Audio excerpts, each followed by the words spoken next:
Early on one June, Hitler took off from the airfield near Rastenburg in his personal Focke-Wulf Condor for the headquarters of Army Group South at Poltava. The subject of the conference was the Great Summer Offensive. He was in an exhilarated mood when he greeted Field Marshal von Bock and his senior commanders, including Kleist of 1st Panzer Army, Hoth of 4th Panzer Army, and Paulus of 6th Army. The senior Luftwaffe officer present was Colonel General Baron Wolfram von Richthofen. Richthofen, a cousin of the Red Baron, whose squadron he had joined in 1917, was a hard-faced man, both intelligent and arrogant. His record of ruthlessness spoke for itself. He had commanded the Condor Legion in Spain when the technique of carpet bombing was invented and had been directly responsible for the destruction of Guernica in 1937, an event which came to symbolize the horror of modern war. It was Richthofen's 8th Air Corps which destroyed Belgrade in April 1941, killing 17,000 civilians, an act for which his commander-in-chief, General Alexander Löhr, was executed after the war by the Yugoslavs. The following month, during the invasion of Crete, Richthofen's aircraft reduced the Venetian architecture of both Chania and Heraklion to rubble. During the conference, Hitler hardly mentioned Stalingrad. As far as his generals were concerned, it was little more than a name on the map. His obsession was with the oil fields of the Caucasus. "If we don't take Maikop and Grozny," he told his generals, "then I must put an end to the war." At that stage, the only interest in Stalingrad was to eliminate the armaments factories there and secure a position on the Volga. The capture of the city itself was not considered necessary. The first phase of Operation Blue was to capture Voronezh. The second was to trap the bulk of the Soviet forces in a great pincer movement west of the Don. The 6th Army would then move towards Stalingrad to secure the northeast flank, while Kleist's 1st Panzer Army and the 17th Army would occupy the Caucasus. After Bock had finished his presentation, Hitler spoke. He made it all sound so simple. The Red Army was finished after the winter fighting, and the victory at Kharkov had again confirmed German supremacy. So certain was Hitler of success in the south that as soon as Sevastopol fell, he planned to send Manstein's 11th Army northwards. He even told Manstein about his dream of sending armored columns through the Caucasus into the Middle East and India. Before Operation Blue could start in earnest, two lesser offensives had to be performed to straighten the front and prepare the start line, with bridgeheads across the River Donets. On the afternoon of 5th June, as a last treat, a first-person account, like a real person with occasional inhalations and howls, Hitler flew once more to Poltava on 3 July with his retinue to consult with Field Marshal von Bock. He was again in triumphant mood with the capture of Sevastopol and had just made Manstein a field marshal. During the conversation, wrote Bock in his diary, the Führer took great pleasure in the idea that the English get rid of any general when things go wrong, and thus were burying any initiative in their army. The German generals present were forced to join in the sycophantic laughter. Although the Führer was clearly in exuberant form, he was also anxious not to allow the Soviet armies to escape, especially those southeast of Voronezh, within the Don bends. It looked as if the town would fall rapidly. Hitler then made a disastrous compromise decision. He allowed Bock to continue the battle for Voronezh with the 1 Panzer Corps already engaged, while sending the rest of Hoth's army southwards. But the German forces left behind lacked the strength to achieve a rapid result. The Soviet defenders held out in ferocious street fighting, where the Germans lost their main advantages. More by happenstance than strategy, the fighting at Voronezh was part of a phase for the Red Army of concentrating defense on cities, not on arbitrary lines on the map. The new flexibility had allowed Timoshenko's armies to pull back, avoiding encirclement, but they had already been so badly mauled that on July 12th, a new army group command, the Stalingrad Front, was established by Stavka Directive. Although nobody dared voice the defeatist suggestion that the Red Army might be forced back as far as the Volga, a suspicion began to grow that this was where the main battle would have to be fought.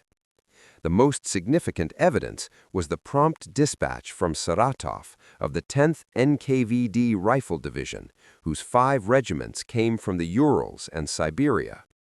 Its divisional headquarters took over command of all local NKVD units and militia battalions, set up an armored train detachment and 2 tank training battalions, and took control of the river traffic across the Volga. These seemed glorious days for German frontline regiments. As far as the eye can see, wrote an observer, armored vehicles and half-tracks are rolling forward over the steppe. Pennants float in the shimmering afternoon air. Commanders stood fearlessly erect in their tank turrets, one arm raised high, waving their companies forward. Their tracks stirred up dust and propelled it outwards like smoke clouds in their wake. These days were especially intoxicating for young officers racing to retake Rostov-on-Don. The recovery of their morale with the spring weather, the new equipment, and the great success at Kharkov had laid to rest the nightmare of the previous winter. It was almost as if we had 2 parts to our head, explained Count Clemens von Kageneck, a lieutenant in 3rd Panzer Division, soon to win the Knight's Cross with oak leaves. We were charging ahead exultantly, and yet we knew that the enemy would attack again in the winter. They had also half forgotten Russia. There is an unsettling disparity in many accounts, with no connection made between horrifying scenes and their own involvement. A really small boy stood in our way, wrote a 20-year-old theology student in a letter. He no longer begged, he just muttered, "Pan, bread." It was eerie how much sorrow, suffering, and apathy could exist in a child's face. Shortly afterwards, the same theology student turned soldier, just before his death, revealed the lyricism of an early 19th century romantic. "Germany, I have not yet used this word, you country of big, strong hearts. You are my home. It is worth one's life becoming a seed for you." German allies looted with their own paradoxical notion of morality that it must be right to steal from communists. "Our lads have stolen 3 jugs of milk," wrote a Hungarian corporal in his diary. "The women had brought the milk down to the basement when our lads appeared with grenades and pretended to throw them. The women were scared and ran away, and our lads took the milk. We pray to God to help us in future as well." That July, Hitler became increasingly impatient with delays that were essentially his own fault. Panzer divisions would streak ahead in sudden breakthroughs, but then came to a halt at a crucial moment when fuel ran out. This represented a doubly goading delay for the Führer, with his eyes constantly straying across the map to the oil fields of the Caucasus. His feverish mood pushed him into the most disastrous change of plan, which in fact wasted more time and more precious fuel as formations were redirected. The central stage of Operation Blue had been a rapid advance by 6th Army and 4th Panzer Army toward Stalingrad to cut off Timoshenko's retreating troops, before the attack was launched against Rostov and across the lower Don into the Caucasus. But Hitler was so desperate to speed the attack into the Caucasus that he decided to run the 2 stages concurrently. This, of course, greatly reduced the concentration of force. Entirely against Hyder's advice, he diverted Hoth's 4th Panzer Army southwards and also deprived 6th Army of XL Panzer Corps, thus slowing its advance down into a slow, frontal assault towards Stalingrad. Field Marshal von Bock could not conceal his exasperation at the Führer's arbitrary decision to split Operation Blue from a coherent 2-stage whole into 2 totally separate parts. Hitler also decided to divide Army Group South into 2. Field Marshal List, a Bavarian, was to take Army Group A into the Caucasus, while Field Marshal Baron von Weichs was to command Army Group B, with the 6th Army as its largest formation. The Führer, only too well aware of Bach's disapproval, dismissed him, blaming him for the delay at Voronezh.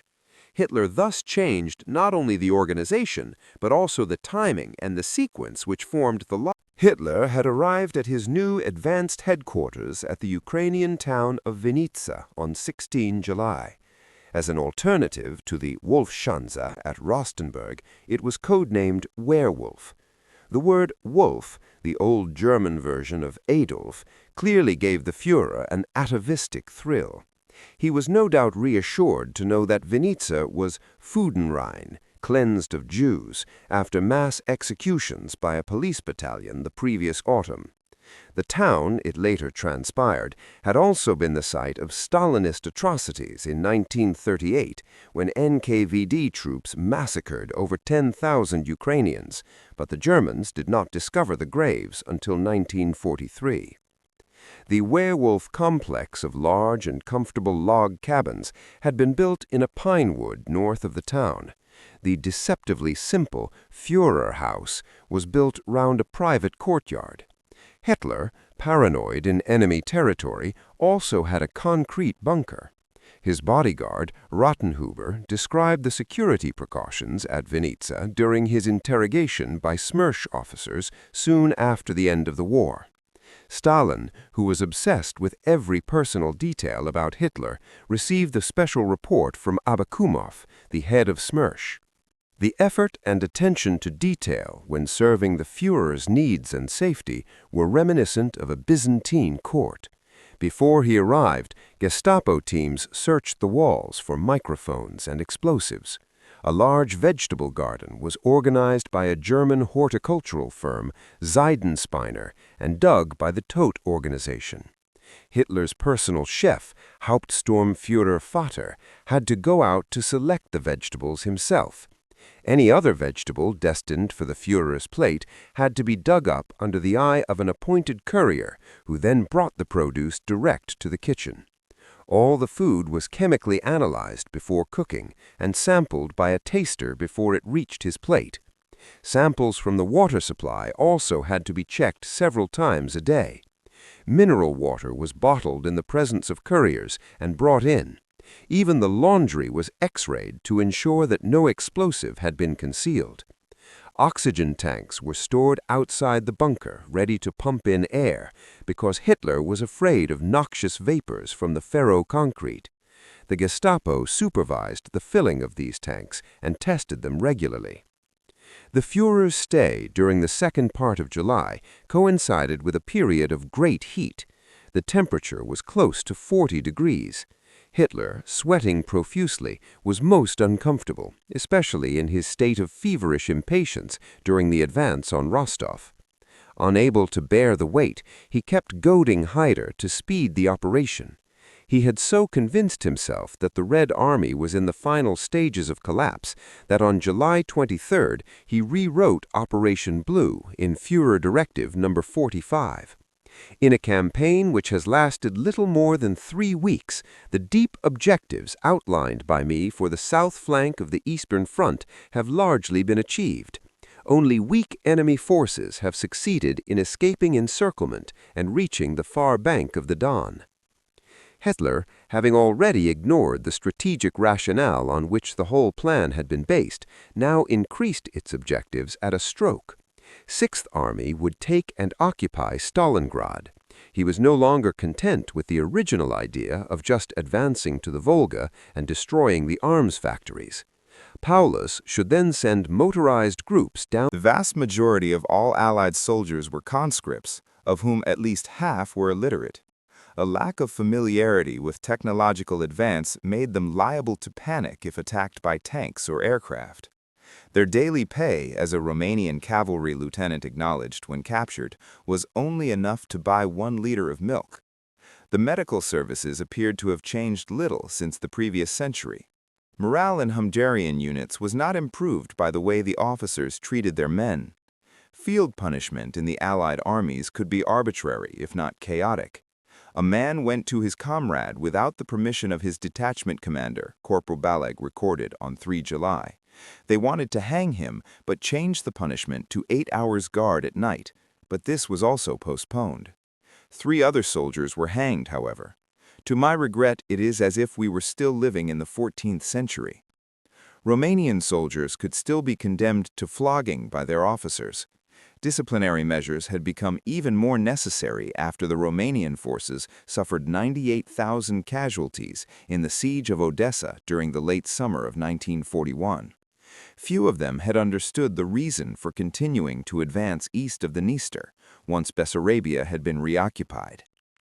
The Balkan attitude to war remained primitive in other ways. A number of soldiers expressed their disappointment at the shortage of pickings in Russia after all that their officers had promised them. The habit of looting is in the blood of Germans and Hungarians alike, one of them naively admitted to his NKVD interrogator after capture. The true weakness of these Allied armies was not put to the test until that autumn.